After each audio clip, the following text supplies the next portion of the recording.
Assalomu alaykum aziz tomoshabinlar. Bugun men siz bilan O'zbekistonning millionlab keksa fuqarolarini bevosita qiziqtiradigan, eng dolzarb va hayotiy ahamiyatga ega bo'lgan bir mavzu haqida suhbatlashamiz. Gap shundaki, ko'pchiligimiz uchun har oyda uyimizga kirib keladigan hisob-kitob qog'ozlari, ayniqsa kommunal to'lovlar har doim ham yengil emas. Ayniqsa gaz uchun to'lovlar pensiya oluvchi kishilarimiz uchun jiddiy yuk bo'lishi mumkin. Lekin bugun men sizga shu yukni sezilarli darajada yengillashtiradigan, hatto undan butunlay qutultiradigan muhim yangilikni aytish uchun keldim. Bu nafaqat yangilik, balki rasman tasdiqlangan qaror hisoblanadi. Shunday ekan, hozirgi vaziyatda bu ma'lumot siz uchun qanchalik muhim ekanini tushunishingizni istardim. Bu shunchaki bir xabar emas, balki sizning har bir tiyiningiz, har bir so'mingiz uchun kurashishga yordam beradigan, moddiy ahvolingizni yaxshilaydigan real imkoniyatdir. Bu ma'lumot sizning shaxsiy budjetingizga bevosita ta'sir qiladi va uning ta'siri siz o'ylagandan ham kattaroq bo'lishi mumkin. Shu boisdan iltimos diqqatingizni jamlang. Chunki men aytadigan har bir so'z, har bir tavsiya sizga qimmatli bo'ladi. Agar siz hali kanalimga obuna bo'lmagan bo'lsangiz, hozirning o'zidayoq obuna tugmasini bosib qo'ying va albatta videoga like bosing.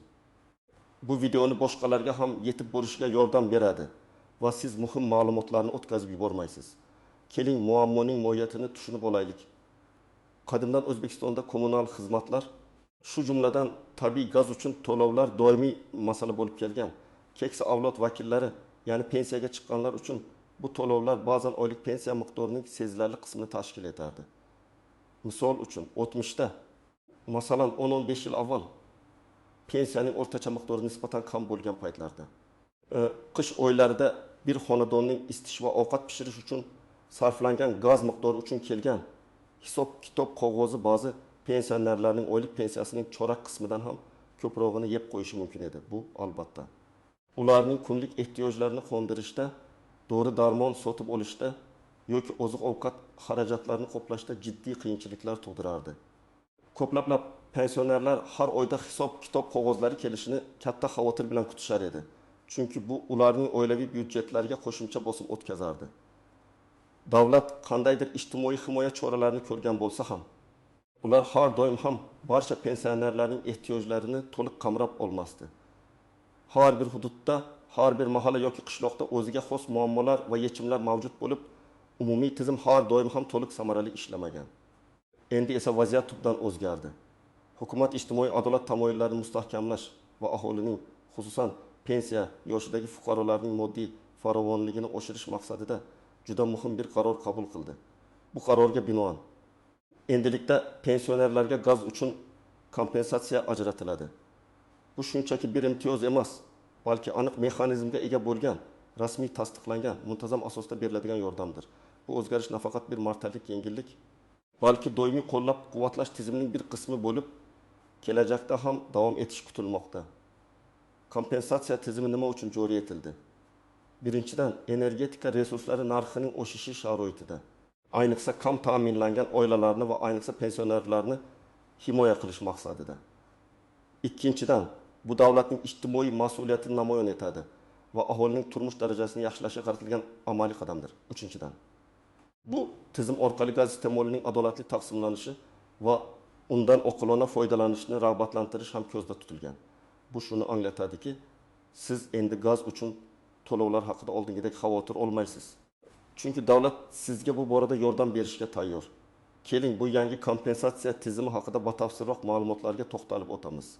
Birinchi navbatda, kompensatsiya esa kimlarga beriladi va kimlar uni olish huquqiga ega emasligi juda muhim. Birinchidan, pensioner tushunchasiga aniqlik kiritib olamiz. O'zbekiston Respublikasi qonunchiligiga ko'ra, pensioner deganda belgilangan yoshga yetganligi yoki nogironligi tufayli pensiya oladigan fuqarolar tushuniladi.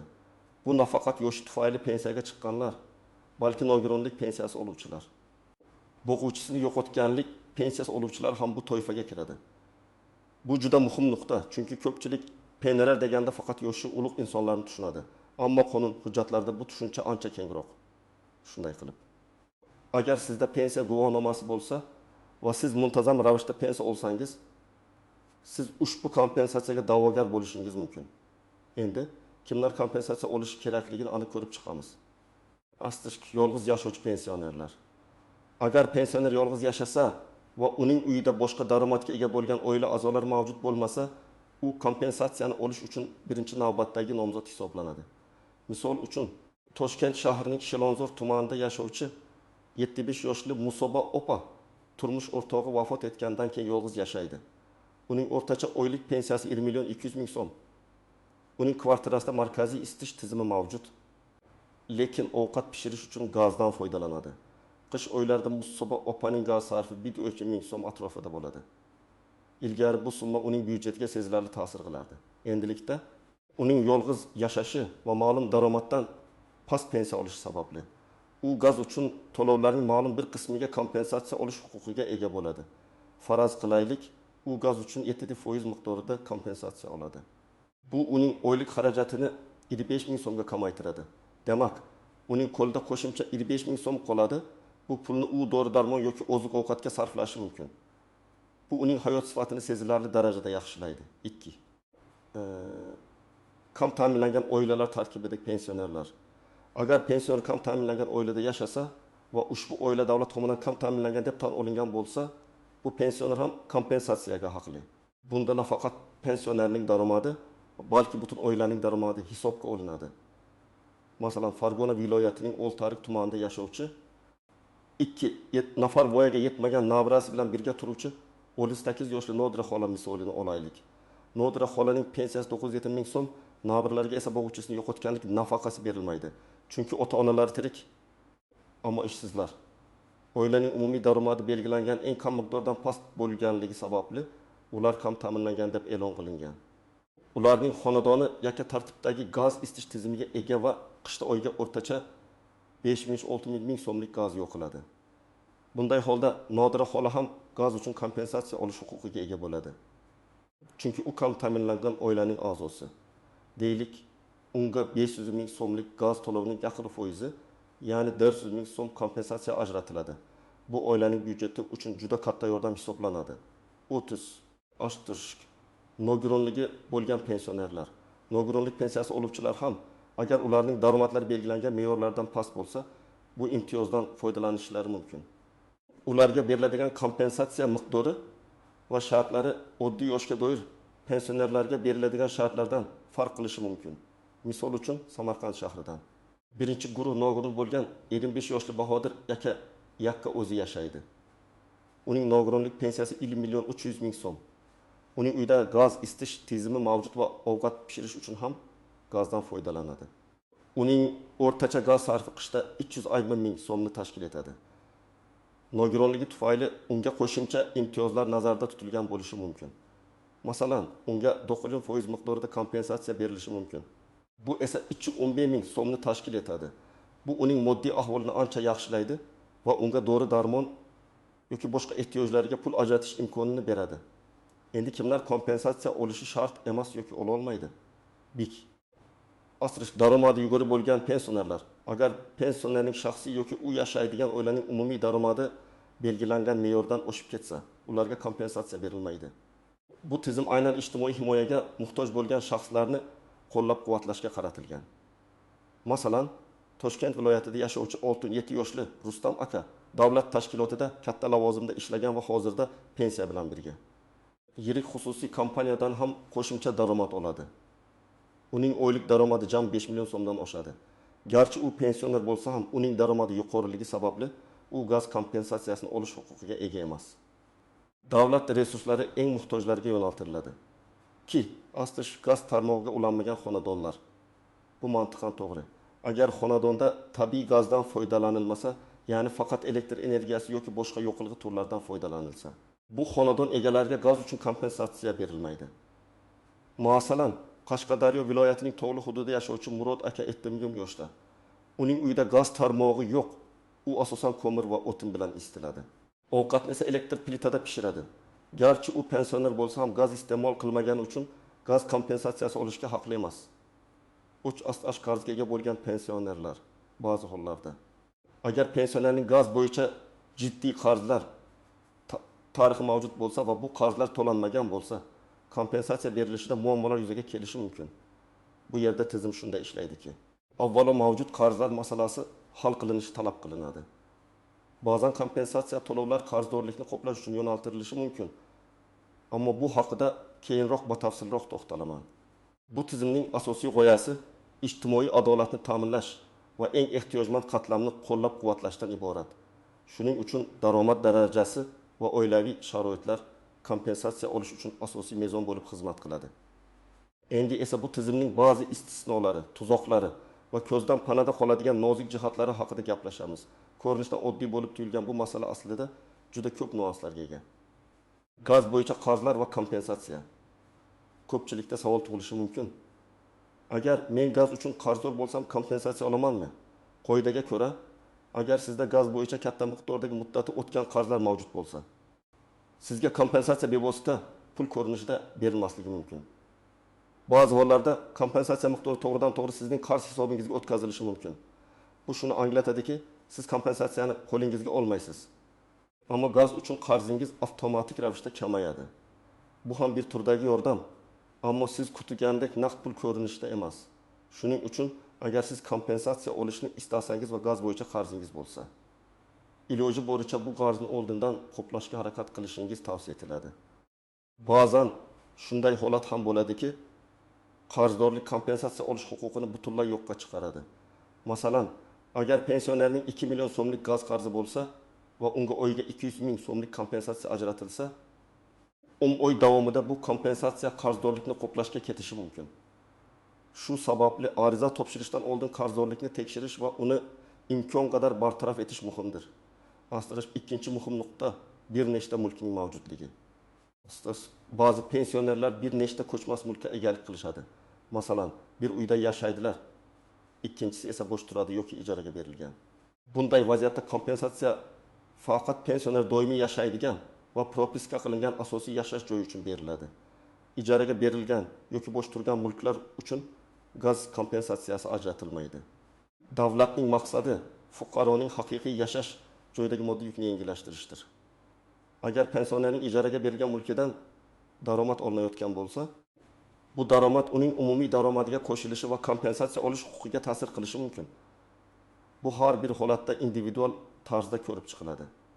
Uchinchi muhim nuqta gaz hisoblagichining holati va tekshiruvi. Kompensatsiya olish uchun sizning gaz hisoblagichingiz soz holatda bo'lishi va o'z vaqtida davlat tekshiruvidan o'tgan bo'lishi shart. Agar hisoblagich noto'g'ri ishlayotgan bo'lsa, uning muddati o'tgan bo'lsa yoki umuman yo'q bo'lsa, sizga kompensatsiya berilmasligi mumkin. Chunki kompensatsiya miqdori aynan hisoblagich ko'rsatkichlari asosida hisoblab chiqiladi.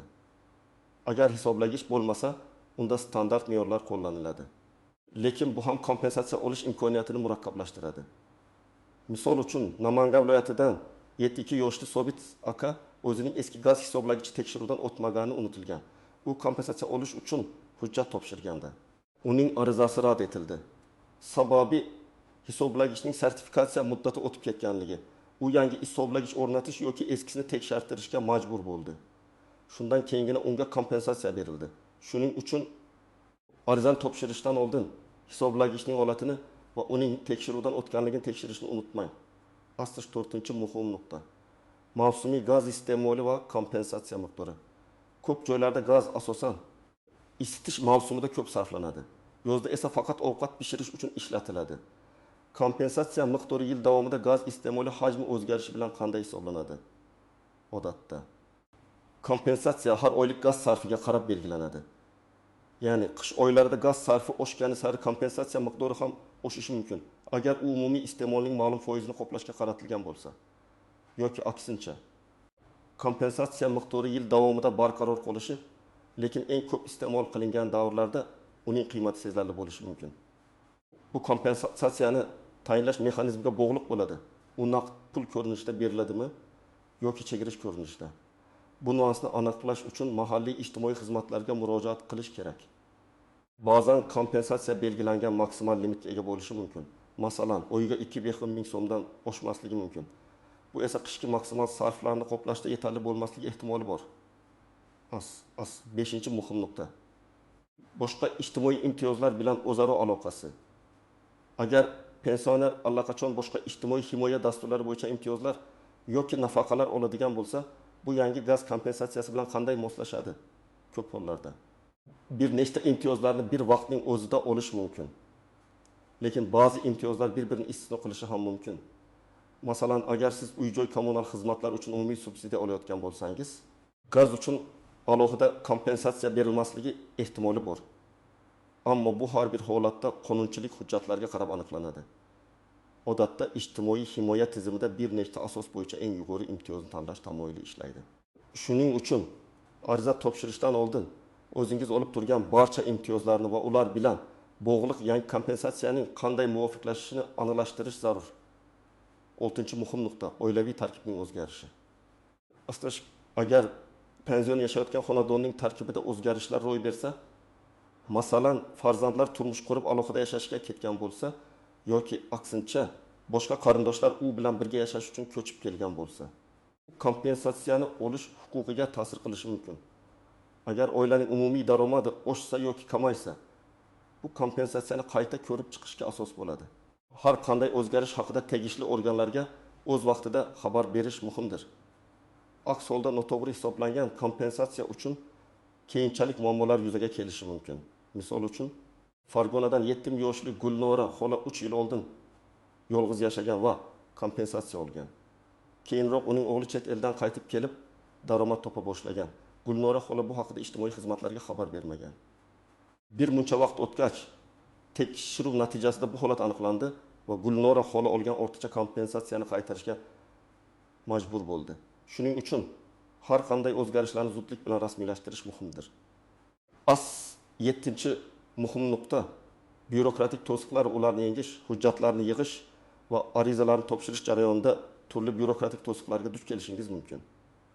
Ba'zan kerakli ma'lumotnomani olish qiyin bo'ladi. Ba'zan esa navbatda turishga to'g'ri keladi. Bunday holatlarda sabrli bo'lish va barcha qonuniy hujjatlarni talab qilish kerak. Agar bir masalada yordam kerak bo'lsa, mahalla faollari, faxriylar kengashlari yoki hokimlikning ijtimoiy masalalar bo'yicha mutaxassislaridan yordam so'rash mumkin. Ba'zan yuridik maslahat ham foydali bo'lishi mumkin. Davlat xizmatlari markazlari Yagona darcha ham ushbu jarayonlarni soddalashtirishga yordam beradi. Ko'rib turganingizdek, bu kompensatsiya tizimi juda ko'p mayda detallarga ega. Shu sababli har bir pensioner o'z shaxsiy holatini diqqat bilan tahlil qilishi va barcha shartlarni to'liq tushunishi kerak. Endi esa aziz do'stlar, eng muhim qismga o'tamiz. Bu imtiyozdan foydalanish uchun sizga nimalar qilish kerak? Qaysi qadamlarni bosish lozim?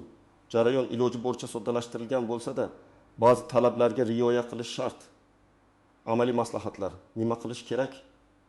Unqadar ma'lumot to'plash va shartlarni aniqlash. Birinchi navbatda siz ushbu kompensatsiyani olish huquqiga ega ekanligingizni aniq bilib olishingiz kerak.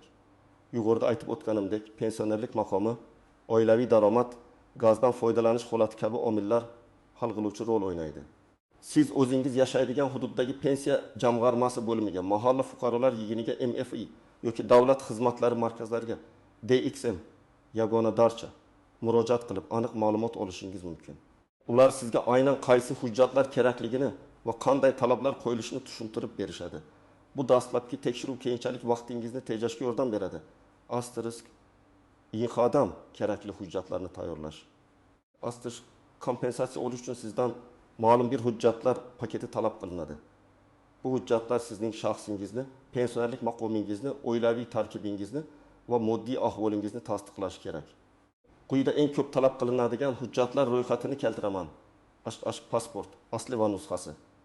Shaxsingizni tasdiqlovchi asosiy hujjat. Nusxa tayyorlashni unutmang. Pensiya guvohnomasi, asli va nusxasi. Sizning pensioner ekanligingizni tasdiqlovchi hujjat. U holda siz kompensatsiya olish huquqiga ega bo'lmaysiz.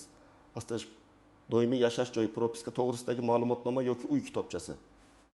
Bu hujjat sizning qayerda ro'yxatdan o'tganingizni va kimlar bilan birga yashayotganingizni ko'rsatadi. Bu esa sizning oilaviy tarkibingizni aniqlashda muhim ahamiyatga ega. Ba'zi joylarda elektron tizim orqali avtomatik tekshiriladi. Lekin baribir kerak bo'lib qolishi mumkin. Oilaviy tarkibi to'g'risida ma'lumotnoma bu hujjatni MFI dan olishingiz mumkin. Unda sizning uyingizda kimlar yashashi, ularning yoshi va qarindoshlik darajasi ko'rsatiladi. Bu kompensatsiya miqdorini hisoblashda yoki huquqni aniqlashda muhim. Daromadlar to'g'risida ma'lumotnoma agar talab qilinsa. sizning yoki siz yashayotgan oilaning daromadi belgilangan me'yordan oshmasligini tasdiqlash uchun talab qilinadi. Bu hujjatni ish joyingizdan agar ishlayotgan bo'lsangiz, pensiya jamg'armasidan pensiya miqdori haqida yoki boshqa daromad manbalaridan olishingiz mumkin. Agar oilada boshqa daromadga ega a'zolar bo'lsa, ularning daromadlari haqidagi ma'lumotlar ham talab qilinishi mumkin. Gaz ta'minoti shartnomasi nusxasi. Bu sizning gaz iste'molchisi ekanligingizni tasdiqlaydi. Unda shaxsiy hisob raqamingiz ko'rsatilgan bo'ladi. Bank hisob raqamingiz rekvizitlari. Agar kompensatsiya naqd pul ko'rinishida bank o'tkazmasi orqali beriladigan bo'lsa, sizning bank kartangiz yoki hisob raqamingiz ma'lumotlari kerak bo'ladi. Bu kompensatsiyani sizga o'tkazish uchun zarur. Bu hujjatlar ro'yxati siz yashaydigan hudud va hukumat qarorlariga ko'ra biroz farq qilishi mumkin. Shuning uchun avvalgi qadamda aytib o'tganimdek, tegishli idoralardan aniq ro'yxatni so'rab olish eng to'g'ri yo'l. Hujjatlarning barchasi tartibli va nusxalari bilan birga bo'lishi ishni tezlashtiradi. 3 qadam: arizani to'ldirish va topshirish. Hujjatlar tayyor bo'lgach, siz arizani to'ldirishingiz kerak. Bu arizani pensiya jamg'armasi bo'limidan, MFIdan yoki davlat xizmatlari markazidan olishingiz mumkin. Arizada siz o'zingiz haqingizdagi asosiy ma'lumotlarni, oilaviy ahvolingizni va kompensatsiya olish istagingizni ko'rsatasiz. Arizani to'ldirishda e'tibor berish kerak bo'lgan jihatlar: to'g'ri ma'lumot. Barcha ma'lumotlarni pasport va boshqa hujjatlaringizdagidek xatosiz kiriting. Kichik xatolar ham arizani rad etishga sabab bo'lishi mumkin. Aniqlik. Savollarga aniq va to'liq javob bering. Masalan, qancha gaz iste'mol qilasiz degan savolga oxirgi 6 oylik gaz sarfingiz haqida taxminiy ma'lumot bering. Bank rekvizitlari. Agar kompensatsiya bank orqali beriladigan bo'lsa, bank hisob raqamingizni va karta raqamingizni 2 marta tekshirib yozing. Imzo. Arizani shaxsan imzolashni unutmang. Arizani to'ldirgandan so'ng uni yig'ilgan hujjatlar bilan birga quyidagi joylardan biriga topshirishingiz mumkin. Mahalla fuqarolar yig'ini MFA. Ko'pchilik hollarda, ayniqsa qishloq joylarda MFA asosiy murojaat nuqtasi bo'ladi. Ular sizning arizangizni qabul qilib, uni tegishli organlarga yuborishadi. Mayda ijtimoiy masalalar bo'yicha mas'ul shaxs mavjud bo'lib, u sizga yordam berishi mumkin. Davlat xizmatlari markazlari DXM yagona darcha. Bu markazlar aholiga davlat xizmatlarini ko'rsatishni soddalashtirish uchun tashkil etilgan. Bu yerda siz bir vaqtning o'zida bir nechta xizmatlar uchun murojaat qilishingiz mumkin. Arizangizni bu yerga topshirish ham qulay variant hisoblanadi. DXM xodimlari sizga arizani to'ldirishda ham yordam berishi mumkin. Pensiya jamg'armasi bo'limlari. Asosiysi ba'zi hududlarda pensiya jamg'armasining o'zi ham bevosita ariza qabul qilishi mumkin. Bu ayniqsa murakkabroq holatlarda yoki qo'shimcha ma'lumot talab etilganda foydali bo'lishi mumkin. 4 qadam. Arizaning ko'rib chiqilishi va kompensatsiyaning tayinlanishi. Arizangiz topshirilgandan so'ng u tegishli mutaxassislar tomonidan ko'rib chiqiladi. Bu jarayon bir necha kun yoki bir necha hafta davom etishi mumkin. Mutaxassislar sizning hujjatlaringizni, daromadlaringizni, oilaviy ahvolingizni va gazdan foydalanish holatingizni tekshiradilar. Ba'zi hollarda uyga borib o'rganish ham amalga oshirilishi mumkin. Ayniqsa kam ta'minlangan oila maqomini aniqlashda. Kutish davri. Jarayonning qancha vaqt olishi ariza qabul qiluvchi organning ish yukiga bog'liq. Lekin qonunchilikda belgilangan muddatlar mavjud bo'lib, odatda bir oyga yaqin vaqt ichida natija ma'lum qilinishi kerak. Xabarnoma sizning arizangiz bo'yicha qabul qilingan qaror haqida sizga xabarnoma yuboriladi. Bu SMS orqali, pochta orqali yoki shaxsan murojaat qilgan idorada og'zaki tarzda bo'lishi mumkin. Xabarnomada kompensatsiya tayinlanganligi yoki rad etilganligi va rad etilish sababi ko'rsatiladi. Kompensatsiyaning yetkazib berilishi. Agar kompensatsiya tayinlangan bo'lsa, u sizning bank hisob raqamingizga o'tkaziladi yoki gaz to'lovlari hisobidan avtomatik ravishda chegiriladi. Ba'zi hollarda naqd pul ko'rinishida pochta orqali yetkazib berilishi ham mumkin. Kompensatsiyaning qanday usulda berilishini oldindan aniqlashtirib olishingiz maqsadga muvofiq. Masalan, agar sizning pensiya kartangizga pul tushadigan bo'lsa, kompensatsiya ham shu kartaga tushishi mumkin. Agar siz eski tizim bo'yicha pensiyani pochta orqali olsangiz, kompensatsiya ham shu yo'sinda yetkazilishi ehtimoli bor. Rad etilgan taqdirda nima qilish kerak? Agar sizning arizangiz rad etilgan bo'lsa, xafa bo'lmang. Rad etilish sababini aniqlashtiring. Ehtimol biron bir hujjat yetishmayotgandir yoki ma'lumotlar noto'g'ri kiritilgandir.